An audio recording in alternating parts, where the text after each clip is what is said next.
तो ऐसी आवाज चलती है। मोदी जी दिल्ली में है, उन तक आवाज जानी चाहिए। बसीरहाट दक्षिण में भाजपा वाले इकट्ठा हुए हैं। मेरे साथ दोनों हाथ उठाओ, उठाओ दोनों हाथ। परिवर्तन के संकल्प की मुट्ठी भींचिए और प्रचंड आवाज से बोलिए, भारत माता की, भारत माता की, भारत माता की।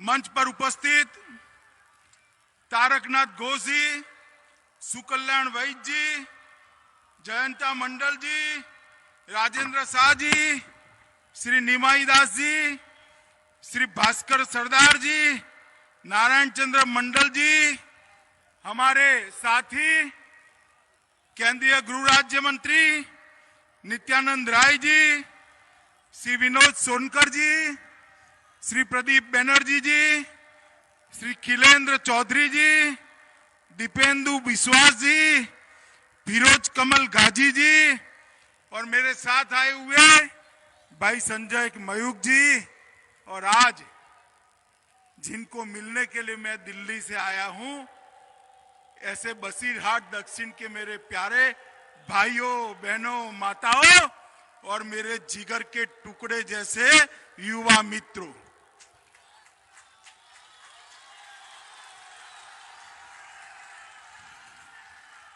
सबसे पहले तो 14 अप्रैल को बंगाल का जो नव वर्ष शुरू होता है, इसकी मैं आप सभी को बहुत बहुत ढेर ढेर शुभकामनाएं देता हूं। 14 अप्रैल को नया साल शुरू होगा और 2 मई को सोनार बांग्ला की शुरुआत होगी। मित्रों, ये भूमि वीर राजा प्रतापादित्य की भूमि है, जिन्होंने ये बंगाल की भूमि को सालों तक मुगलों से दूर रखने का काम किया था और बहादुरी के साथ पूरे बंगाल पर राज करने का काम किया था। बसीरहाट में जन्मे बंगाल के महान लेखक विभूति भूषण बंदोपाध्याय जी को भी मैं प्रणाम कर मेरी बात की शुरुआत करना चाहता हूं। मित्रों, अभी दीदी बौखलाई हुई, हर रोज एक ही बात करती है, अमित शाह इस्तीफा दे, अमित शाह इस्तीफा दे, अमित शाह इस्तीफा दे। दीदी, जब जनता मुझे कहेगी तब तो मैं इस्तीफा दे दूंगा, मगर आप तैयार रखो, 2 मई को आपको जरूर देना पड़ जाएगा। अगर इस देश की, ये बंगाल की जनता मुझे कहेगी तो मैं नतमस्तक के साथ इस्तीफा देने को तैयार हूं, मगर आप, बंगाल की जनता आपको 2 मई को राज्यपाल महोदय के वहां इस्तीफा देने के लिए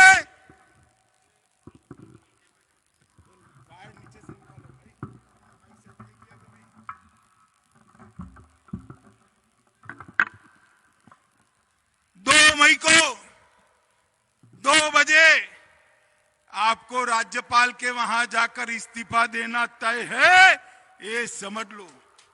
क्योंकि ये लड़ाई जो है,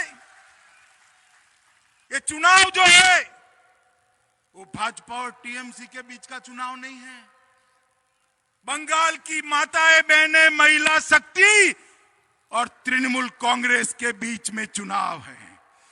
बंगाल की युवा शक्ति आपके सामने लड़ रही है, बंगाल का व्यापारी आपके सामने लड़ रहा है, बंगाल का गरीब आपके सामने लड़ रहा है, बंगाल का किसान आपके सामने लड़ रहा है और बंगाल की आम जनता दीदी आपको विदाई करने के लिए तैयार बैठी है।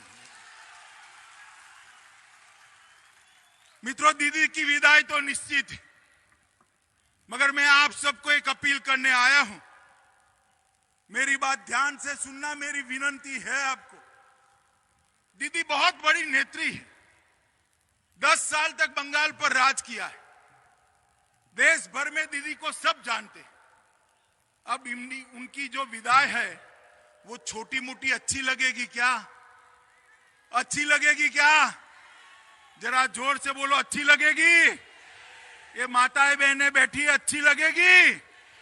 तो भाई दीदी की विदाई जब करते हो तो धूमधाम के साथ 200 सीटों से विदाई करने का एक बार तय कर लो।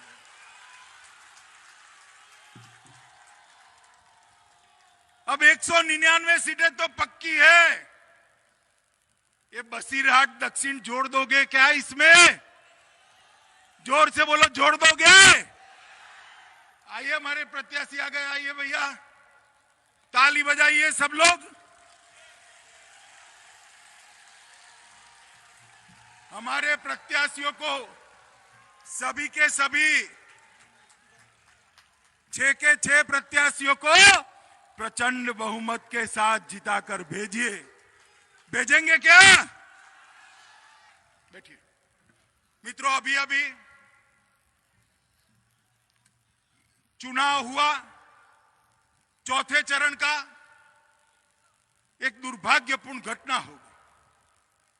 कुछ युवाओं ने दीदी के बहकावे में आकर बूथ पर हमला कर दिया। सीआईएफएस के हथियार छीनने का प्रयास किया। सीआईएफएस को मजबूरी में गोली चलानी पड़ी और 4 युवाओं की जान चली गई। मित्रों, हम सब के लिए ये दुख की बात है, मगर मैं पूछना चाहता हूं, ये युवाओं ने ऐसी हिम्मत क्यों करी? उसी सीट पर ये टीवी वाले भाई, ये सफेद कपड़ा,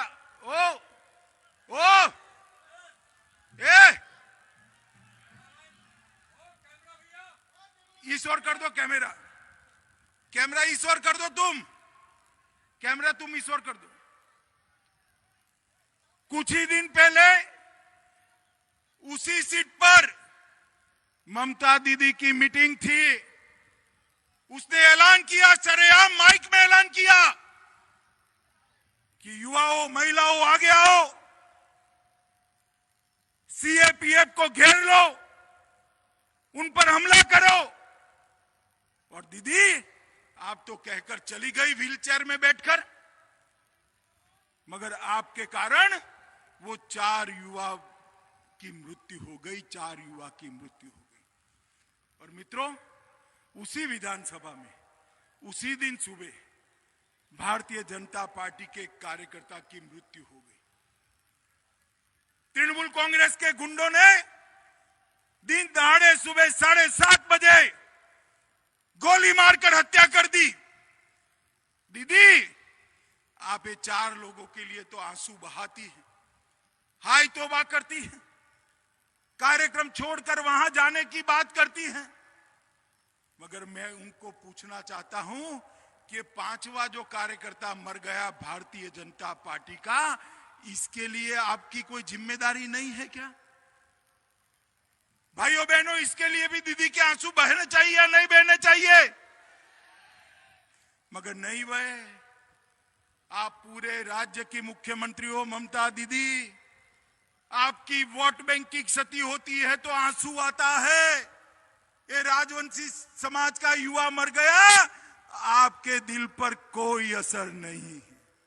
मित्रों, इस प्रकार से वोट बैंक और तुष्टीकरण की जो राजनीति करते हैं, उनको ज्यादा समय राज करने का अधिकार नहीं है।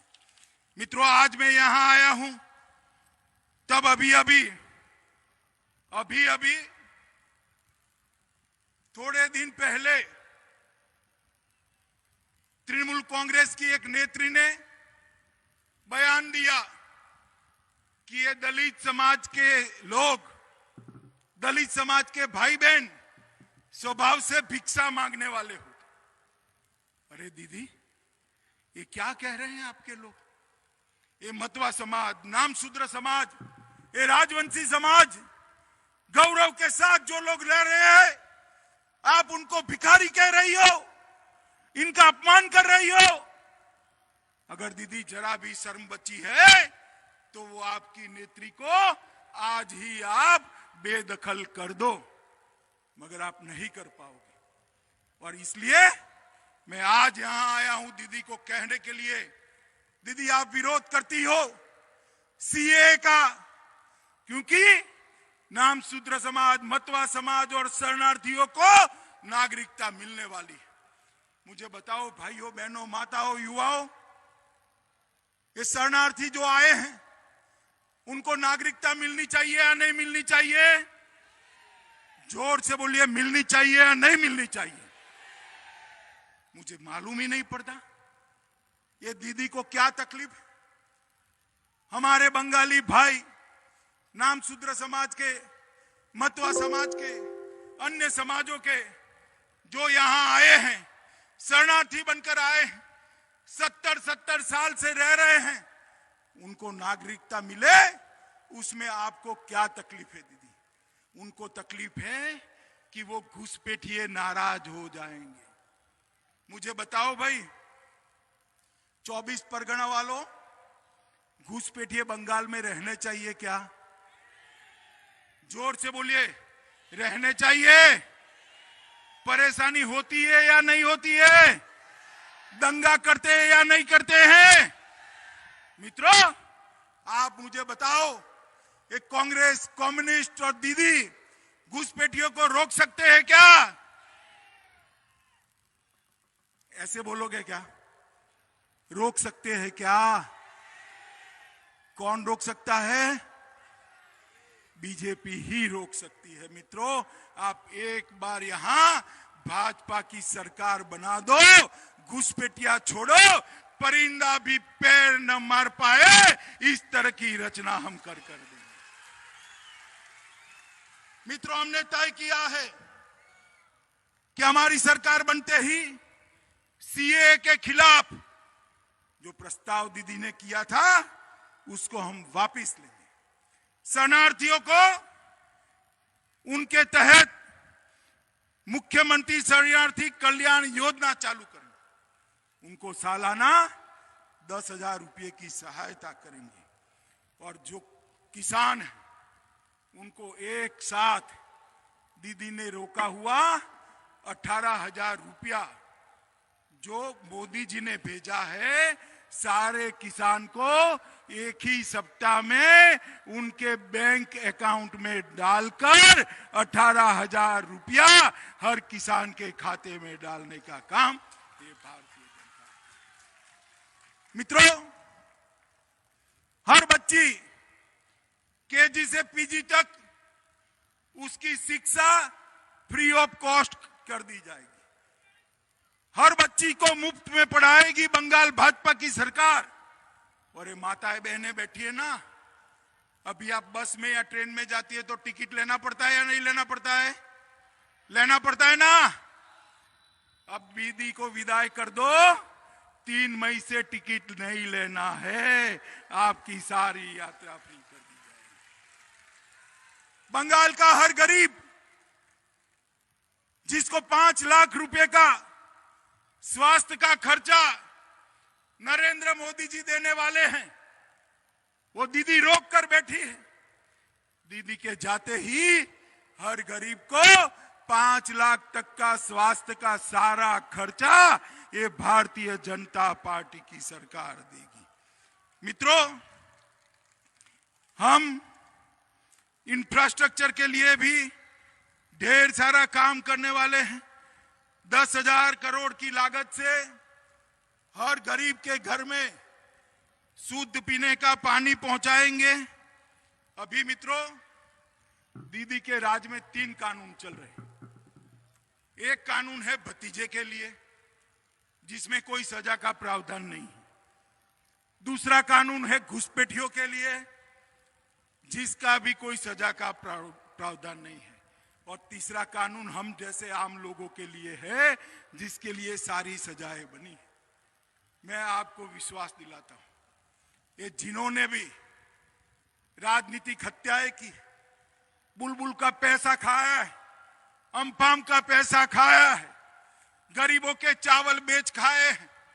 भाजपा की सरकार आने दो, सबको जेल की सलाखों के पीछे डालने का काम ये भारतीय जनता पार्टी की सरकार करने वाली। मित्रों, ये घुसपैठ जो है वो नहीं रोकेंगे तो मेरे युवाओं की रोजगारी घुसपैठिए ले जा रहे, गरीब का चावल घुसपैठिए ले जा रहे, दंगों का काम घुसपैठिए करते हैं। मैं आपको कहना चाहता हूं, बहुत सहन कर लिया, अब इस बार घुसपैठियों को निकालने के लिए वोटिंग हो। 2 तारीख को 24 परगना जिला दोनों एक मुश्त कमल के निशान पर बटन दबाकर घुसपैठियों को निकालने के लिए वोट दबाएं। मित्रों, बटन तो आप इतनी जोर से दबाना कि बटन आप मतदान मथक में दबाओ मगर करंट दीदी को अपने घर में लगे। लगेगा करंट? लगेगा क्या? घुसपैठियों की समस्या का समाधान भारतीय जनता पार्टी ही कर सकती। मित्रों, नरेंद्र मोदी जी के मन में बंगाल की जनता का कल्याण है।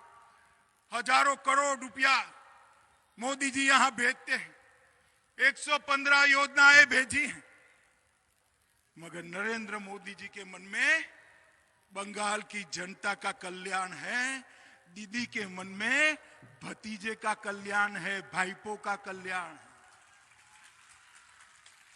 मोदी जी के मन में है हर मछुआरे को 6,000 रुपये मिले, हर किसान को 6,000 रुपया मिले, गरीब को चावल मिले, बच्ची को पढ़ाई मिले, युवा को रोजगार मिले, महिला को गैस का सिलेंडर मिले, गरीब को घर मिले, माताओं बहनों को घर में नल से पानी मिले। और ममता दीदी चाहती है मेरा भाईपो मुख्यमंत्री बन जाए। मुझे बताओ भाई, भाईपो को मुख्यमंत्री बनाने के लिए वोट देना है या बंगाल की जनता के कल्याण के लिए? कल्याण के लिए देना है ना? तो किसको देना पड़ेगा? फिर से बोलो, किसको देना पड़ेगा? मित्रों, ये 25, 30, 40 हजार लोग क्या 200 सीटों से जिता देंगे? क्या जिता पाएंगे क्या? अरे क्या है यार, आप कहोगे मैं मान जाऊंगा, नहीं जिता पाएंगे। इतने वोट से सरकार नहीं बनती। एक आइडिया है मेरे पास, बताऊं आपको? जोर से बोलो, बताऊं? ये दीदी लोग बैठे बताए, बताऊं? देखिए कितने लोगों के पास मोबाइल है, बताओ भाई, जरा हाथ ऊपर करो। सबके पास है ना? तो मेरी सभा समाप्त होते ही 50-50 लोगों को फोन करना है।